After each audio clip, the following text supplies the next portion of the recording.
Hello everyone, আসসালামু আলাইকুম। IELTS writing এর আরেকটি ভিডিওতে আপনাদের সবাইকে সুস্বাগতম। এই ভিডিওতে আমরা জানতে পারবো মূলত হচ্ছে আইএলটিএস ব্যান্ড 7 পাওয়ার জন্য, বিশেষ করে রাইটিংয়ে, যেহেতু আমাদের বাঙালি বা বাংলাদেশিদের আসলে রাইটিং নিয়ে সবচাইতে বেশি সমস্যা। এই জন্য আমি কতগুলো সিরিজ অফ ভিডিও এখন রাইটিংয়ের করছি। আগেও কিছু করা ভিডিও ছিল যেগুলো প্লেলিস্টে আপনারা পেয়ে যাবেন। প্লেলিস্টে আমি ভিডিও ডিসক্রিপশনে দিয়ে দিচ্ছি। তো এটার জন্য হচ্ছে যে আমি আসলে কথা খুব বেশি বাড়াবো না, আমি সরাসরি স্ক্রিনে চলে যেতে হবে এবং স্ক্রিনে গিয়ে আপনাদেরকে দেখাতে হবে যে আইএলটিএস ব্যান্ড 7 পাওয়ার জন্য বিশেষ করে রাইটিংয়ে আপনি কি কি বিষয় ফলো করবেন। তো আসুন আমি সরাসরি কম্পিউটার স্ক্রিনে চলে যাই।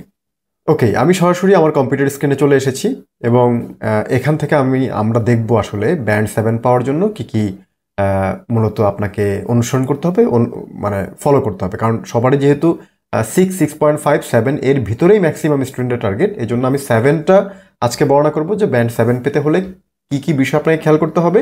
ওগুলো খেয়াল করলে মোটামুটি যদি আপনি ওই বিষয়গুলোকে মিস না করেন কোনোভাবে, তাহলে আশা করা যায় যে আপনি হয়তো একটা ভালো ব্যান্ড পেতে পারেন বা ভালো একটা স্কোর আপনি হয়তো অবটেইন করতে পারেন আইএলটিএস রাইটিং এক্সাম দিয়ে। কারণ আমাদের এই উপমহাদেশে স্টুডেন্টরা সবচেয়ে বেশি যেটা প্রবলেম ফেস করে সেটা হচ্ছে আইএলটিএস রিডিং এবং আইএলটিএস রাইটিং। তো এর মধ্যে আমি আইএলটিএস রাইটিং এর উপর আপনাদেরকে ডিসক্রাইব করার চেষ্টা করছি। তো স্ক্রিনে আমরা দেখতে পাচ্ছি যে শিটটা, এটা মূলত হচ্ছে যে আইএলটিএস রাইটিং এর জন্য একটা ব্যান্ড ডেসক্রিপ্টর শিট। এই শিটের ভিতরে মূলত আইএলটিএস রাইটিং এ তারা মানে এক্সামিনাররা মূলত হচ্ছে 4টা বিষয় খেয়াল করে। প্রথমটার নাম হচ্ছে টাস্ক রেসপন্স। সেটা কি এটা আমরা একটু পরে জানবো। তারপর একটা নাম হচ্ছে কোহিয়ারেন্স অ্যান্ড কোয়েশন। এরপর একটা নাম হচ্ছে লেক্সিক্যাল রিসোর্স, যেটাকে আমরা ভোকাবুলারি বলি। এবং ফাইনাল ওয়ানটা হচ্ছে গ্রামাটিক্যাল রেঞ্জ অ্যান্ড অ্যাকুরেসি। তো এর মধ্যে আমি একটু জুম করে একটু দেখার চেষ্টা করব যে কোনটাতে আসলে ব্যান্ড 7। আপনারা হাতের বামে যে 0 থেকে 9 পর্যন্ত দেখতে পাচ্ছেন, এটাই হচ্ছে মূলত ব্যান্ড। এবং উপরে যে আপনারা কলামগুলো দেখতে পাচ্ছেন, সেই কলামগুলো হচ্ছে মূলত অ্যাসেসমেন্ট ক্রাইটেরিয়া, যে ক্রাইটেরিয়ার উপর ভিত্তি করে আপনাকে ব্যান্ডটা দেওয়া হবে। তো আমি যদি ব্যান্ড, এখানে অন্যান্য ব্যান্ডগুলোও আছে, বাট আমি শুধুমাত্র ব্যান্ড 7কে আজকে হাইলাইট করে জানার চেষ্টা করব যে এখানে আসলে কি চাচ্ছে। তো প্রথমে আমরা চলে আসি হচ্ছে আমাদের প্রথম হচ্ছে টাস্ক রেসপন্স। টাস্ক রেসপন্সে মূলত তারা কি বলেছে এখানে একটু আমরা পড়ি, তাহলে মোটামুটি আমরা একটা আইডিয়া পাবো। ব্যান্ড 7 যদি আপনি পেতে চান, টাস্ক রেসপন্সে বলা আছে addresses all parts of the task, অর্থাৎ আপনাকে টাস্কের যতগুলো, আপনাকে যে কোয়েশ্চেনটা দেওয়া হবে সেই কোয়েশ্চেনে যে রিকোয়ারমেন্টগুলো বলা হয়েছে সেই প্রত্যেকটা রিকোয়ারমেন্ট আপনাকে টাচ করতে হবে। এটা কি এগ্রি ডিসএগ্রি, অথবা এটা কি হচ্ছে অপিনিয়ন বেস, অথবা আপনার কাছে নেগেটিভ পজিটিভ অপিনিয়ন চাচ্ছে, কোনটা আসলে যে রিকোয়ারমেন্টগুলো আপনাকে দিবে সেই রিকোয়ারমেন্টগুলো আপনাকে অবশ্যই ফিল আপ করতে হবে। এবং সেই রিকোয়ারমেন্টগুলোর উত্তরগুলো মূলত হচ্ছে আপনার ওই লেখার ভিতরে থাকতে হবে। তাহলে সেখানে টাস্ক রেসপন্সের যে কাজটা সেটাতে আপনি ব্যান্ড 7 পেতে পারেন। এছাড়া বলা হয়েছে যে presence a clear position through out the response. এই যে আপনার আপনার যে প্রশ্ন আপনাকে করেছে সেই প্রশ্নের যে উত্তরটা, এই উত্তরটা আসলে এই পুরো প্রশ্নের আপনি যদি 250 ওয়ার্ড লেখেন বা 270 ওয়ার্ড বা 280 ওয়ার্ড লিখেন, অথবা টাস্ক ওয়ানে যদি আপনি 150 ওয়ার্ড লিখেন, যেখানে আপনি লিখেন না কেন, প্রত্যেকটা রিকোয়ারমেন্ট অবশ্যই অবশ্যই আপনাকে আপনার লেখার ভিতরে থাকতে হবে। আপনি পুরো প্যারাগ্রাফ জুড়ে যেন আপনার সেটারই রিফ্লেকশনটা ঘটে, আসলে সেই প্রশ্নের উত্তরের রিফ্লেকশনটাই যেন ঘটে। এবং এখানে টাস্ক রেসপন্সের যে তৃতীয় যে অপশনটা আপনাকে বলেছে সেটা হচ্ছে presence extends and supports main ideas. বলছে যে মেইন আইডিয়া, অনেক সময় আমাদের মেইন আইডিয়া চায় এবং আমাদের সাপোর্টিং আইডিয়া চায়। তো মেইন আইডিয়ার মধ্যে অবশ্যই আপনাদের মানে মেইন আইডিয়াটা কি চেয়েছে সেটা থাকতে হবে, এবং এটাকে এক্সটেন্ড করতে হবে এবং এটাকে সাপোর্ট করতে হবে। তো এক্ষেত্রে অনেক সময় যেটা হয় সেটা হচ্ছে ব্যান্ড 7 মানে কিন্তু সর্বোচ্চ ব্যান্ড না, এটা মিড রেঞ্জ থেকে একটু উপরের ব্যান্ড। যেহেতু ব্যান্ড 7 একটা ব্যান্ড, এই জন্য এখানেও আপনার কিছু মিস্টেক টাস্ক রেসপন্সে তারা অ্যালাউ করতে পারে। সেগুলো কি, যেমন কিছু টেন্ডেন্সি দেখা যায় যে একটু বেশি পরিমাণে ওভার জেনারেলাইজ করে ফেলেছে। যারা সাধারণত প্রথম দিকে লিখতে থাকে তারা এই কাজটা করে থাকে, যে বেশি পরিমাণে ওভার জেনারেলাইজ করে ফেলে, মানে বিষয়টা নিয়ে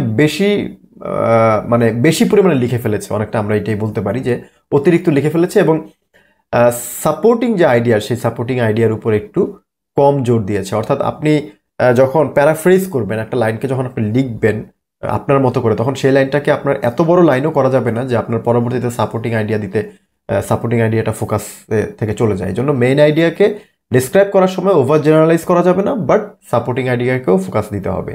আর এক্ষেত্রে যদি কম ফোকাস দেন তাও আপনি ব্যান্ড 7 পেতে পারেন, যেহেতু বলা হয়েছে যে অনেক সময় সাপোর্টিং আইডিয়াকে যদি কম ফোকাসও দেওয়া হয় সেক্ষেত্রেও সে ব্যান্ড 7 অ্যাচিভ করতে পারে। তো টাস্ক রেসপন্সে তাহলে 3টা জিনিস, 1 নাম্বার হচ্ছে আপনার সকল প্রশ্নের উত্তরগুলো ঠিকঠাকভাবে দিতে হবে, আর অবশ্যই ওয়ার্ড লিমিটেশন যেটা দিয়েছে তার নিচে থাকা যাবে না। এটা এখানে লিখে নিই, বাট এটা আসলে শুরু থেকেই আপনি 5 পেতে গেলেও আপনার ওয়ার্ড লিমিটেশনের নিচে পাওয়া যাবে না। এই জন্য ওয়ার্ড লিমিটেশন যা দিবে আপনাকে সেটা মিনিমামটা থাকতেই হবে, ও ম্যাক্সিমাম হয়তো 20-30টা ওয়ার্ড বেশি হতে পারে। তারপরে হচ্ছে যে আপনার যা কোশ্চেন করবে সেই কোশ্চেনের অ্যান্সারটা অবশ্যই আপনাকে দিতে হবে, এবং কোশ্চেনের অ্যান্সারের রিফ্লেকশনটা পুরো লেখা জুড়েই বিভিন্ন জায়গায় আপনার থাকতে হবে। আর মেইন আইডিয়াকে খুব ভালোভাবে সাপোর্ট করতে হবে। সাপোর্টিং আইডিয়াতে একটু দুর্বল হলেও বা মেইন আইডিয়াটা ওভার জেনারেলাইজ হলেও তারা হয়তো এটাকে রিসিভ করতে পারে। তবে আপনি যদি এইটুকুকে ওভারকাম করতে পারেন তাহলে আপনার ব্যান্ড 7 থেকে হয়তো 8-এ চলে যেতে পারে। তো এটা হচ্ছে গিয়ে টাস্ক রেসপন্সের বিষয়। এবার আসুন টাস্ক রেসপন্স ছাড়া আমরা যদি অন্য টাস্কে যদি যেতে চাই, সেটাতে কি দেওয়া আছে, যেমন পরের টাস্কটা হচ্ছে কোহিয়ারেন্স অ্যান্ড কোহেশন। কোহিয়ারেন্স অ্যান্ড কোহেশন এটা যদি আমরা একটু জুম করে দেখার চেষ্টা করি, এখানে দেখেন ব্যান্ড 7-এর যে জায়গাটা সেটাতে লেখা আছে যে কোহিয়ারেন্স অ্যান্ড কোহেশন। এটা কি আগে এটা বোঝার চেষ্টা করি। কোহিয়ারেন্স এবং কোহেশন হচ্ছে আপনার লেখার ফ্লো, মানে একটা লাইন লিখলেন তারপরের লাইনটা কি ঠিক তাকে সাপোর্ট করে লিখলেন নাকি সেটার সাথে সামঞ্জস্যই হয়নি বা রেলেভেন্ট হয়নি, সেটাই হচ্ছে মূলত হচ্ছে কোহিয়ারেন্স অ্যান্ড কোহেশন। এখন কোহিয়ারেন্স মেনটেন করতে হলে আপনাকে ভালো কোহেসিভ ডিভাইস ইউজ করতে হবে, যেগুলোকে আমরা সাধারণত লিঙ্কিং ওয়ার্ড বা ট্রানজিশন ওয়ার্ড নামে চিনি। তো এখানে যে 3টা বিষয় উল্লেখ করা আছে সেটা হচ্ছে যে logically organises information and ideas, there is a clear progression throughout. অর্থাৎ বলা হয়েছে আপনার একটা লাইন থেকে যখন আপনি আরেকটা লাইনে ট্রানজিট করছেন তখন যেন রেলিভেন্ট হয় এবং সেটাকে যেন আপনি লজিক্যালি ট্রানজিট করেন, মানে প্রথম লাইনের সাথে যেন দ্বিতীয় লাইন লজিক্যালি ফ্লো করে। হ্যাঁ, তো এটা কেমন হয় সাধারণত, ধরেন আমি সকালে ঘুম থেকে উঠে ফ্রেশ হলাম, এরপরে কি আপনি বলবেন যে আমি রাতে ঘুমাতে গেলাম, নাকি আপনি বলবেন যে ফ্রেশ হওয়ার পর আপনি নাস্তা করলাম? তাহলে এই যে ফ্রেশ হওয়ার পর আপনি নাস্তা করলেন এটা কিন্তু লজিক্যাল ফ্লো। কিন্তু আপনি যদি বলেন যে সকালবেলা ঘুম থেকে উঠে আমি ফ্রেশ হলাম, রাত্রেবেলা আমি ঘুমাতে গেলাম, এটা কিন্তু লজিক্যাল ফ্লো না, অর্থাৎ এটার সাথে এটা কিন্তু রেলেভেন্ট না, মাঝের অনেকগুলো অ্যাক্টিভিটি আছে যেগুলো স্কিপ হয়ে যাচ্ছে। তো এইরকমই ব্যাপারটা যে এই ফ্লোটা লজিক্যাল থাকতে হবে, পূর্বের সাথে পরের। তারপরে বলা হচ্ছে uses a range of cohesive devices appropriately, although there may be some under or overuse।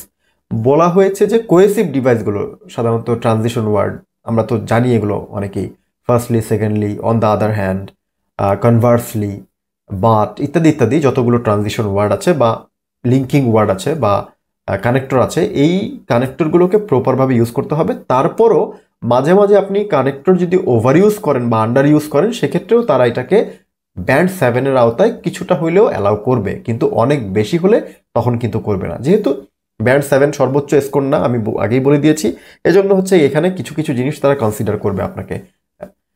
এরপরে হচ্ছে যে 3য় নাম্বার যে রিকোয়ারমেন্ট সেটা হচ্ছে গিয়ে presence a clear central topic within each paragraph. বলা হয়েছে প্রত্যেকটা প্যারাগ্রাফ যখন আপনি লিখবেন তখন সেই প্রত্যেকটা প্যারাগ্রাফের একটা সেন্ট্রাল টপিক থাকতে হবে, যে এই প্যারাগ্রাফের মৌলিক উদ্দেশ্যটা কি। বিশেষ করে আমরা যখন রিডিং করি, আইএলটিএস রিডিংয়ে যখন আমরা হেডিং ম্যাচিং করি সেখানে আমরা একটা জিনিস বের করার চেষ্টা করি যে একটা প্যারাগ্রাফ থেকে আসলে কোন হেডিংটা যায় ওই প্যারাগ্রাফের সাথে, ওই হেডিংটাই কিন্তু হচ্ছে তার টপিক, বা আমরা এটাকে টপিক সেন্টেন্সও বলতে পারি।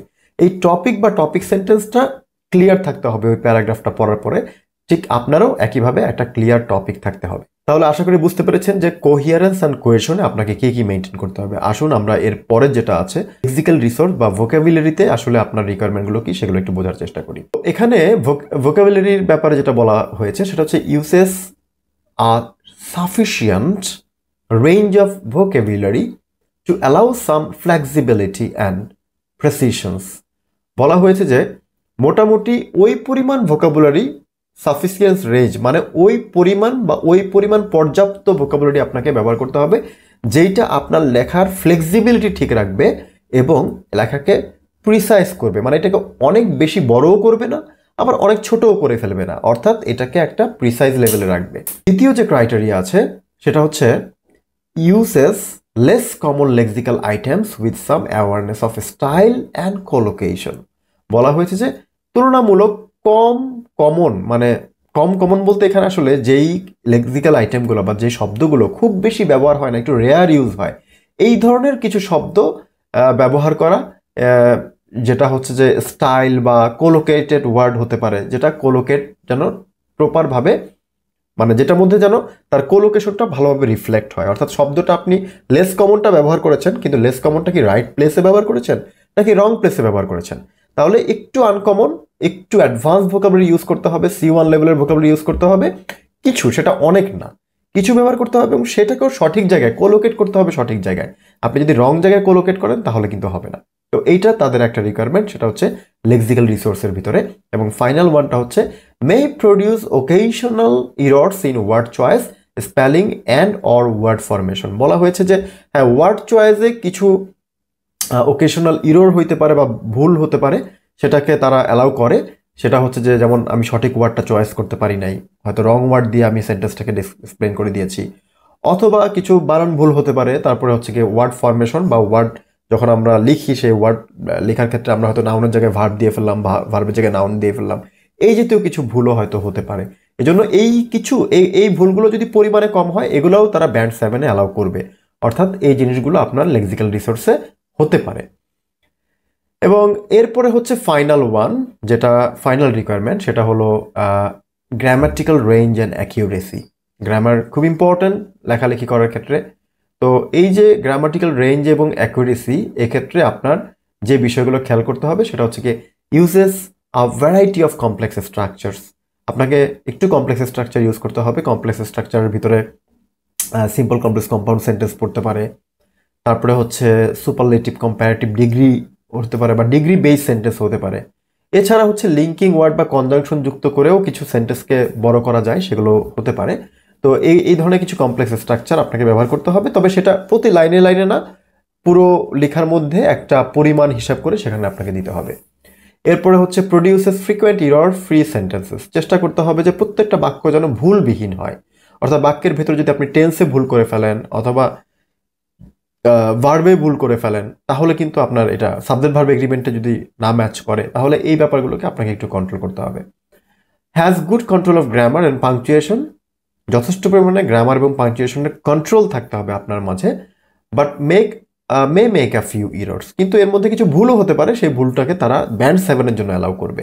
অর্থাৎ গ্রামারে কিছু ভুল, সামান্য কিছু ভুল তারা অ্যালাউ করবে, বাট প্রতিটা বাক্যের মধ্যে যদি আপনি ভুল করেন সেটা অ্যালাউ করবে না।